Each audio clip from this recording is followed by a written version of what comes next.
Secretário de Estado. Sr. Ministro, permita que refira que o Sr. Ministro tem funcionado neste Governo como um verdadeiro Ministro da Propaganda. Propaganda daquilo que deveria ser e acontecer, mas que efetivamente nem acontece, nem é. Porque efetivamente esta maioria governamental andou 4 anos a reclamar por investimento público, e logo no primeiro Orçamento de Estado que realizou e que está a executar o orçamento público, o investimento público tem decrescido, para além de também haver um decrescimento do investimento privado. O Sr. Ministro afirmou no debate da Generalidade, e também afirmou agora aqui na sua intervenção inicial, que quando chegou ao Governo não havia projetos e por isso que o investimento público demorou a arrancar. Ou seja, um primeiro mito que o Sr. Ministro e o seu Governo andam a tentar convencer os portugueses que a culpa de não haver investimento público em projetos importantes para as populações é do anterior Governo. Vamos a factos. Alguns exemplos. Por exemplo, segundo se sabe, todo o processo de contratação referente ao início das obras de construção do IC35 e da Estrada Nacional número 14 está concluído por parte das Infraestruturas de Portugal.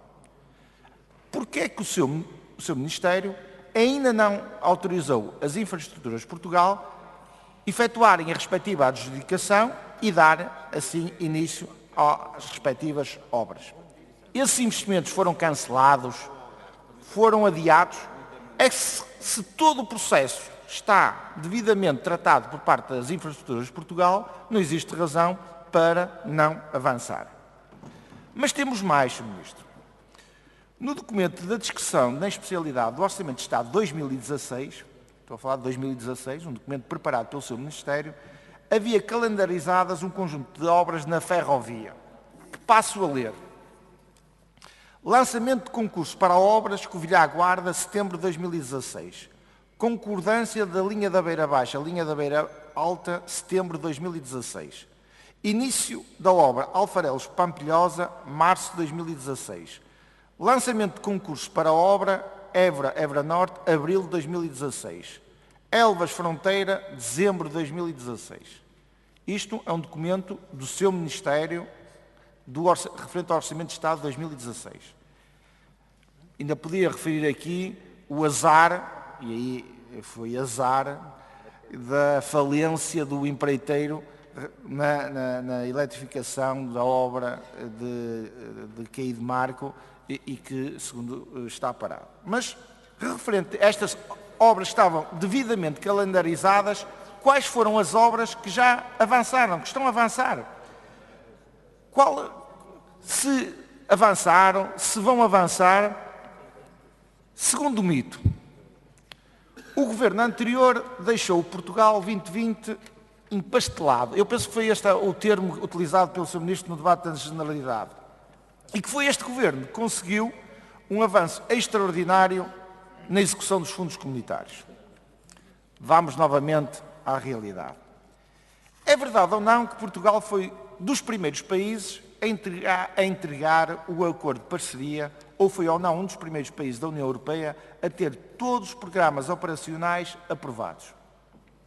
É bom sabermos e não escondermos aos portugueses que quando o governo anterior cessou funções, estavam aprovadas candidaturas no valor de 878 milhões de euros. E havia nessa altura milhares e milhares de processos em análise. Portanto, o Portugal 2020 estava em execução. Mas quanto à execução deste governo, vamos a números objetivos. Projetos no domínio da sustentabilidade e eficiência no uso de recursos. A taxa de execução é praticamente zero. Projetos no domínio da inclusão social e emprego. Taxa de execução cerca de 5%. Projetos no domínio da competitividade e internacionalização. Taxa de 2,5%. Aqui não deve ser alheio ao facto deste governo andar permanentemente a assustar os investidores. Sr. Ministro, são números demasiado pobres para tanta propaganda que é feita pelo seu governo. Outra questão também muito importante, TAP e a eventual expansão do aeroporto de Lisboa. Questões concretas.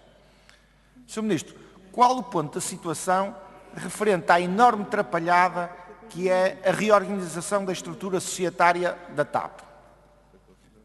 Pode-nos dizer qual o valor do investimento público já realizado nessa reversão ideológica e já agora quais são os benefícios que os contribuintes portugueses já retiraram dessa opção?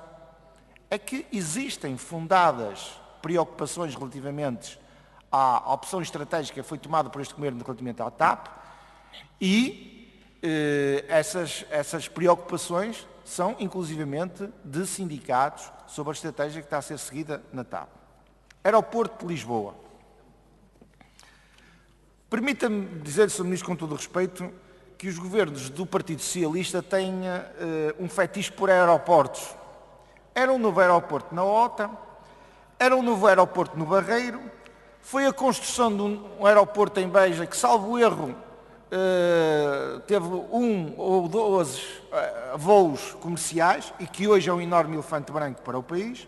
E agora surgiu nas últimas semanas notícias sobre a eventual construção do novo aeroporto no Montijo ou uma segunda pista no aeroporto Humberto Delgado. Sr. Ministro, pode-nos informar qual a posição do Governo relativamente a esta matéria? Existe alguma opção já tomada ou ela ainda está no segredo dos deuses, na penumbra dos gabinetes, conforme muitas vezes os governos do Partido Socialista fazem? Em conclusão, Sr. Ministro, havia projetos de investimento público quando o Sr. Ministro chegou ao Ministério.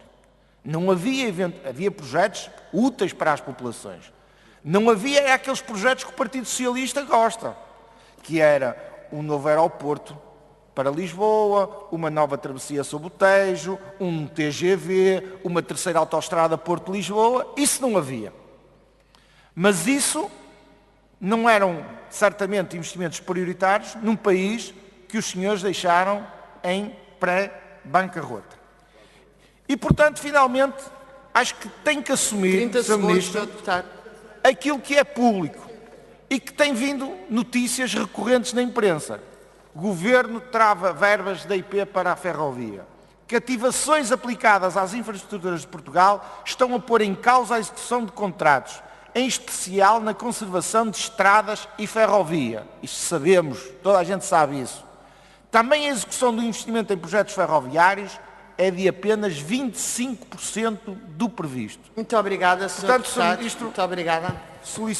Peço-lhe que me faça esses esclarecimentos e, sobretudo, esta troika gerigonceira que nós hoje temos. Muito obrigada, Sr. Ministro. Muito obrigado, meteu Sr. na Deputado. gaveta o investimento público. Muito obrigado, Sr. Deputado. Sr. Ministro, para responder.